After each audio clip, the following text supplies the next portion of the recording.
A migration agent working with Northwest businesses has welcomed federal budget initiatives to tackle labour shortages, but is urging the government to take more steps to deal with the skills crisis. Australia's permanent migration intake is going to grow from 160,000 to 195,000 people this financial year. A visa scheme for Pacific Island workers will grow as well. International students will now be able to work longer hours, and there is some funding to speed up visa processing.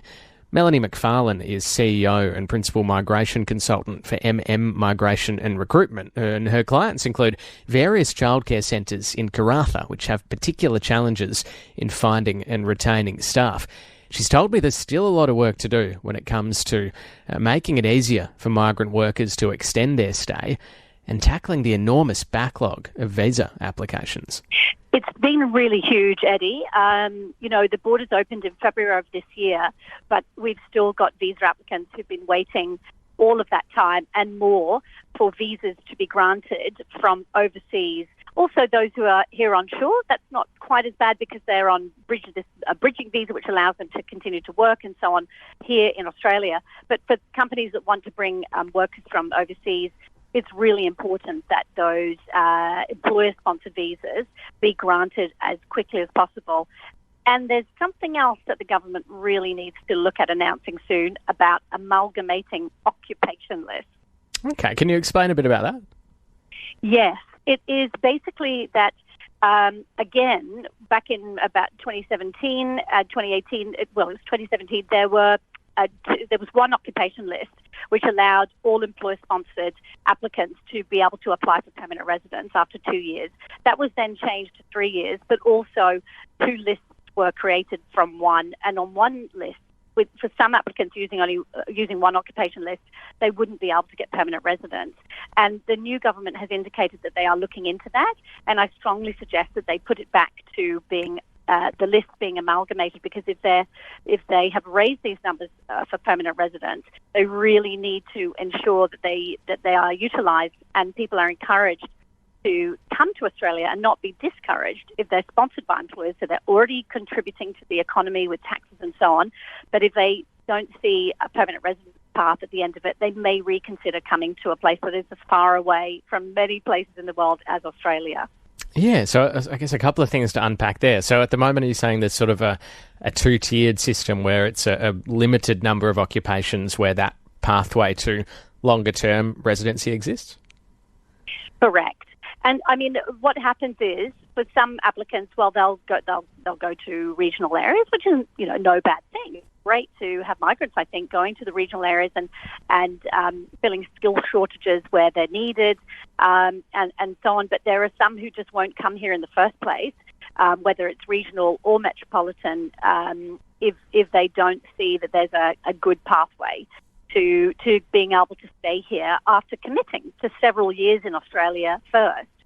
So, they get to try before they buy. The employer is then, if they can then reward that commitment, if they want to stay, by being able to sponsor them for permanent residence.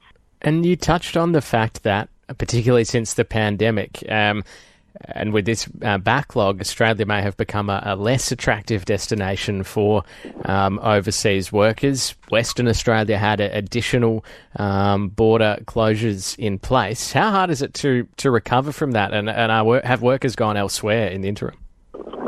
Yes, they certainly have, Eddie. They've definitely gone elsewhere. I mean, Canada opened their borders a lot earlier, back in October 2020, and they've certainly been rewarding, for example, their international students by giving them permanent resident places, even if they didn't fall into the traditional pathways to get that permanent residence. Australia didn't do any of that.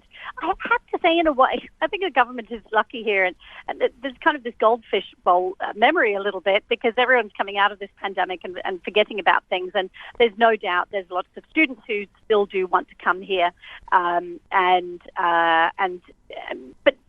we have to, I think, work harder to be able to place Australia in the minds of students, and and some of those are indeed globally talented individuals, and then others who don't want to come here to study but are looking at work possibilities. So yes, actually, I know one company right now that's actually pumping in an enormous amount of marketing dollars to promote Australia. And not all countries would have to do that in the same way. International students is an interesting one. There's some changes in the budget to allow them to work longer hours.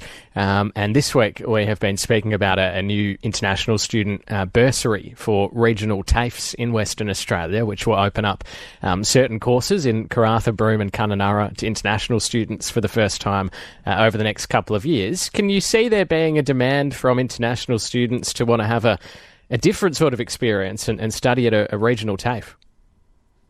Yes, I mean, to be honest, I've actually been advocating for that for a long time because I think it's great to be able to offer internationals the courses. And I think that's the way that the regional areas are going to attract students as well, and workers, because students then, they're climatised, they settle in, and they don't necessarily want to move. So great if they can study in the area and then live and work there and remain there with various pathways. So I think that is a great thing that has been offered, but it does need to be promoted actually. So one thing is to offer these opportunities, but I think a lot of collaboration then needs to be done with the education agent sector, the international education sector, to really promote that overseas with their education agents and migration agents. So it's, a lot of focus needs to be done on that collaboration, that communication piece.